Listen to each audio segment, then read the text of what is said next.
छान, मस्त, छान झालं. मूळ कवितेमध्ये अजूनही एक कडवं आहे.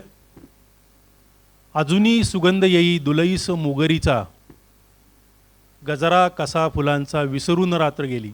रेकॉर्डमध्ये नाही आहे, छान गझल. या पुढचं युगलगीत कलंक शोभा या चित्रपटातलं 1961 साली आलेलं चित्रपट. राजा नेने, विवेक, जयश्री गडकर, सूर्यकांत अशा प्रमुख भूमिकामध्ये आहेत ते. या चित्रपटाचा जो नायक आहे तो सर्व गुण संपन्न आहे. चित्रपटाची सुरुवातच बक्षीस समारंभाने होते. अभ्यासातली, खेळातली, अभिनयातली सगळी बक्षिसं यालाच मिळतात. तो चित्रकार पण आहे. त्याचं एक स्वप्न नावाचं चित्र असतं, ते आर्ट गॅलरीत प्रदर्शित केलेलं असतं आणि ते चित्र पाहूनच त्या प्रेमकथेला सुरुवात होते. म्हणून या चित्रपटातल्या प्रत्येक युगलगीतामध्ये स्वप्न हा शब्द आलेला आहे. ऐकूया. आज चांदणे उन्हात हसले तुझ्यामुळे. मूळ स्वर सुधीर फडके, आशाताई भोसले, संगीतकार सुधीर फडके, गीतकार शांता शेळके. आपल्यासमोर सादर करतील सुरेशजी काळे आणि रजनीताई यावलकर.